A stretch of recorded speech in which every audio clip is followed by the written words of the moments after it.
Se você tentar pensar no momento presente se tá feliz ou não, você nunca vai dizer que tá. Porque você não sente a felicidade. Mas se você lembrar de um fato que já passou, às vezes que você já fez a validação naquele momento, né, e testou depois, você vai talvez se sentir feliz. Na hora que você vive a felicidade, você não a sente. Você só a sente na interpretação do tempo. E aí, cara, ele falou isso na época, os bibliotecários, procura lá no programa do Jô, eu vou falar sobre estudos também. E aí, cara, tem um estudo eu acho que é do Kahneman, que ele fala assim, se você não tá doente, 95% de chance de você estar feliz. Como assim, cara? Eu já falei isso aqui algumas vezes, assim, entre os vídeos, mas hoje eu vou ser mais preciso.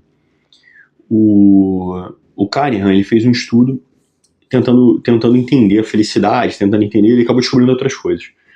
E era exatamente isso que esse cara falou numa entrevista, era um filósofo na época. E o Kahneman, ele percebeu que as pessoas não conseguiam se declarar feliz. Elas não conseguiam se declarar feliz. Mas ele percebeu que a tristeza era conectada diretamente com o teu cortisol, né? Da forma que o teu cortisol desenvolvia. E aí ele falava que se você chegasse a 30% de cortisol, você estaria doente. Por quê?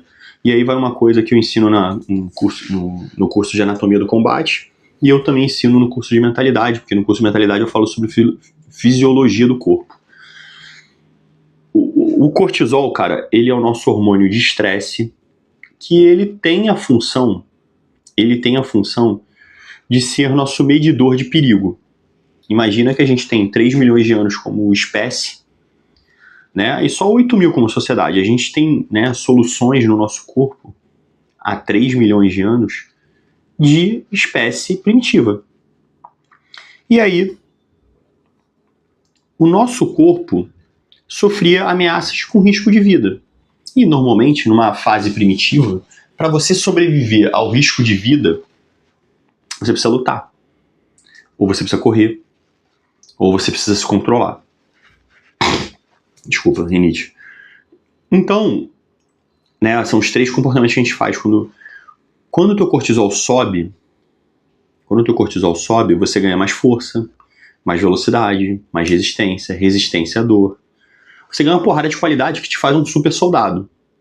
Perde raciocínio lógico, coordenação motora fina. Mas uma coisa que você perde também é a sua imunidade. Por quê? Imagina que você está tendo ali uma dor de barriga, disenteria, né? Tu comeu aquele podrão, né? Não recomendado a pessoas criados a danoninho. E, né, tem que ter estômago de avestruz, né, filho? Não é pra qualquer um comer podrão. E aí tu comeu o podrão, e aí começou a sua dor de barriga, né?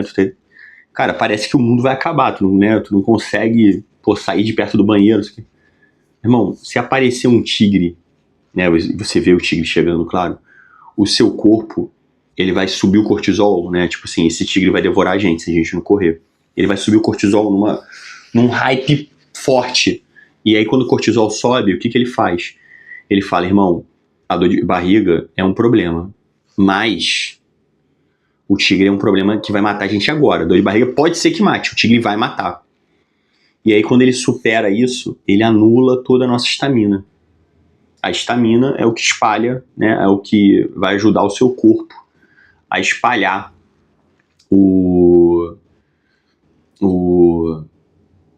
a imunidade, os glóbulos necessários, é o condutor. E aí quando ela anula a estamina, você sente que sua doença passou. E aí você, né, quem aqui já doente, se estressou em alguma coisa, parece que no minuto do estresse tu não tá doente. Depois tu fica, né, eu tenho dor na coluna, eu tinha uma coluna fraturada. E eu sentia muita dor, eu tava numa crise aguda há um tempo. E aí teve uma briga com meus vizinhos, uma briga lá dos vizinhos, o cara bateu na mulher, e eu fui lá e briguei com o cara. Tentei resolver, mas não teve ideia, então acabou ficando uma coisa violenta. E minha dor na coluna passou. E eu fiquei com essa parada. Eu falei, pô, meu irmão, parece que eu tenho que ficar brigando então pra não sentir dor. Mas na verdade, a dor na coluna não passou.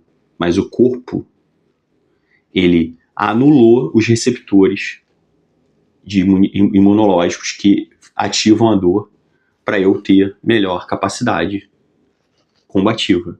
Só que no mundo moderno, pouca gente está brigando, pouca gente está lutando, pouca gente está se expondo ao cortisol. E aí o que você está acontecendo? O teu estresse é uma coisa contínua que você não resolve. Trabalho, família, pressões que você mesmo cria na sua cabeça, aqueles problemas de mentirinha que a gente fica criando. Oh, o que vão pensar de mim? Olha, o que vai ser da minha vida? Irmão, só tem que viver. Enfim, isso eu te falo em outros dias. E esse, como você não consegue dar solução, o teu estresse não diminui. Aí teu estresse vai subindo, tua imunidade vai descendo, você fica doente. O estudo do Kahneman trabalha sobre isso. Né? O estresse te deixa doente. Quando você está estressado, você não está feliz. Então, se você não está estressado, logo você não fica doente, logo 95% de chance de você estar feliz, mesmo você não percebendo. Fisiologicamente, se você está saudável, você tem 95% de chance de estar feliz, mas você não percebe. E aí a gente entra numa esquizofrenia, cara, vamos dizer assim. O que é esquizofrenia, né, cara? Existe a realidade e o esquizofrênico, ele faz uma interpretação diferente da realidade com base, né, nas percepções alteradas que ele tem. Mas ele acredita que é a realidade. E a gente, cara, cresceu, e essa que eu acho que é a grande, é o que gerou esse surto esquizofrênico que a gente tem hoje em dia, uma grande frustração que a maioria de nós carrega, que limita a nossa evolução. A gente teve uma romantização da felicidade. A gente fica vendo filmes, né, ilustrativos, no geral ilustrativos, eles não são a realidade, eles são a interpretação de alguém sobre a realidade. E ali aparecem as pessoas felizes. Aí, né, vamos somar a isso. Tem as redes sociais, que as pessoas ali ficam demonstrando uma suposta felicidade, elas ficam forçando uma alegria, né? Você vê que a vida, né? Pô, já teve casos aí de pessoas o cara tá num hype na rede social, tipo, pô, carros, sucesso, tudo girando na vida dele. E aí daqui a pouco tá o cara com problema mental, e, tipo, né, teve um que se internou há pouco tempo aí numa clínica de reabilitação mental, ele também tinha outros problemas. Teve outros problemas, né, perdeu o filho e tal. Mas assim, você vê que nem tudo que se mostra é real. Mas a gente não sabe, o nosso cérebro não sabe o que é verdade e mentira. Então a gente fica acreditando que existe ali uma felicidade. Quando eu tiver aquele carro, eu vou ser feliz. Quando eu tiver as coisas que eu preciso, eu serei feliz. Filho, você está sendo feliz só de não estar doente. Mas você não percebe. E a gente fica nessa busca da felicidade, que nunca vai encontrar. Você era feliz numa fase da infância, mas quando vivia ela, você não pensava em ser feliz. Você pensava que estava brincando, estava se divertindo. Você se divertia no processo, mas não pensava, eu tô feliz. Se te perguntasse na hora, tu falava, não, tô só brincando. Sabe? Mas a tua interpretação dos fatos vão te fazer acreditar.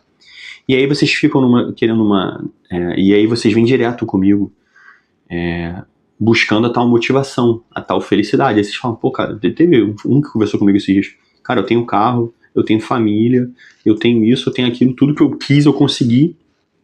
E eu não tô feliz. E eu não tô sentindo a felicidade. Mas não se sente, filho. E essa é a grande tragédia do coach desmotivacional de hoje. Você não sente a felicidade. Você vai interpretar ela daqui a um tempo. E aí, filho, essa cultura que romantizou essa busca da felicidade criou pessoas dependentes dela.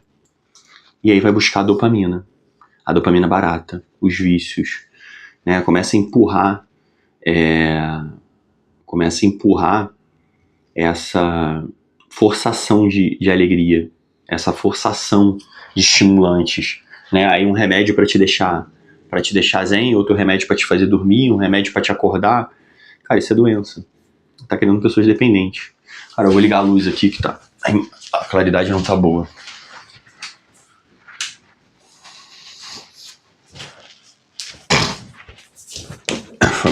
E aí começa a criar pessoas doentes.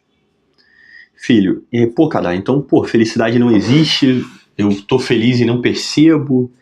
Porra, então, o que eu tenho que buscar? Pô, filho, assim, o que você vai entender, o que você vai, se você quer interpretar momentos felizes na sua vida, participe de processos que te deem desgaste para ser conquistados, porque naturalmente tudo aquilo que te gera dificuldade te gera recompensa de satisfação, né? A balança, ela é assim, você entra num problema e aí você passa a dor do problema, trabalha o processo e tem a recompensa. O próprio processo te dá recompensa, não é o brevet que te dá recompensa, é ter sobrevivido a tudo aquilo que o curso me fez passar. E aí, filho, aí vai uma experiência minha. A grande recompensa é a paz. A paz de ter feito sua parte. A grande felicidade é você dormir sem a cabeça apitar porque você não foi um cara corajoso. Ou, na verdade, né, porque você foi um covarde, porque você foi um desonesto, porque você foi um fraco, porque você foi um medroso. Essa é a dor que realmente vai te deixar doente. Então, o contraponto é você estar em paz. Estar em paz com você, com as suas buscas. A vida só exige coragem, filho. Não é coragem de ganhar, é coragem de enfrentar. E isso vai te trazer paz. A grande questão, cara, é que a gente romantizou essa felicidade que não existe, e aí vocês acabam sendo explorados por pessoas que dizem que existe uma fórmula de felicidade. Essas pessoas, elas estão, no geral, se aproveitando de uma dor sua, que é a carência pela felicidade. A gente às vezes busca porque a gente não teve esse sentimento na infância, uma infância dura. E aí tem aproveitadores aí que exploram dor. Eles não te curam. Eles ficam ali te explorando. É porque você não investiu o suficiente para poder se curar. E aí tu fica investindo cada vez mais numa corrida de ratos. A vida exige propósito e virtude. Se você tiver uma vida voltada para um propósito, e trabalhar as suas virtudes, o processo vai te trazer a paz, que amanhã vai ser interpretada como felicidade. Não, a gente tem uma frase em Quartel que é o seguinte: tudo que é ruim de passar é bom de contar. As maiores histórias em mesas militares são processos ruins. Mas você vê nitidamente que o cara tá ganhando dopamina quando conta aquelas histórias. Porque ele consegue exaltar quanto ele foi forte, quanto ele foi resistente, quanto ele foi corajoso, quanto ele desafiou, quanto ele foi valente. E aí ele tá feliz. E aí ele fala, porra, eu fui feliz, eu fiz o que eu tinha que fazer. Essa é a coroa da felicidade, filho. Você bancar os seus processos com propósito e virtude. Não tem felicidade, filho. Eu tô há 2 semanas, juntou tudo. Eu tive uma mudança de função no meu trabalho. E aí quando você muda de função, né, cara, você precisa se readaptar à nova função. Eu entrei numa dieta com a Gabriele. E aí, pô, tu tem que honrar, né? Tu investiu com a tua mulher, então tem que dar a tua palavra. E tive problemas em outros ramos de trabalho. Hoje eu tô resolvendo 2 problemas de trabalho o dia inteiro. E eu tô na minha folga. E, porra, fiquei doente. Juntou tudo, né? Fiquei estressado e baixei a imunidade, provavelmente. Uma doença bateu. Porra, eu não deixei de treinar, eu não deixei de trabalhar, eu não deixei de gravar, eu não deixei de fazer nada. Por quê? Porque, filho, eu tô acostumado a trabalhar, fazer as coisas de forma sofrida. Ser fraco durante muito tempo na minha vida foi uma boa escola. Ela me proporcionou saber lidar com as coisas sendo fraco. Então, mesmo cansado, eu treino. Mesmo acordando com má vontade, eu treino. Mesmo sem motivação, eu treino. Mesmo sem... Eu faço o que eu tenho que fazer. Pô, Kadar, como é que eu faço isso? Criei rotinas, filho. Mas rotinas intencionais, filho. Sabe, eu tenho projetos. Eu tenho um projeto aqui na internet. Eu tenho um projeto de atividade física. Eu tenho um trabalho lá fora. Eu tenho um trabalho dentro da minha instituição. Então eu organizo. E eu tenho minha família que eu não abro mão. Então, eu organizo tudo em ritual. Acordo, faço tal coisa. Chego de tal coisa, tomo um café, faço outra. Que é isso aqui. Faço isso aqui, tomo um banho, faço a barba e vou trabalhar. Trabalho, pá, tento resolver tudo dentro do trabalho. Chego em casa, cuido da minha família. E aí, quando os processos vão dando frutos, você vai vendo a satisfação, a paz.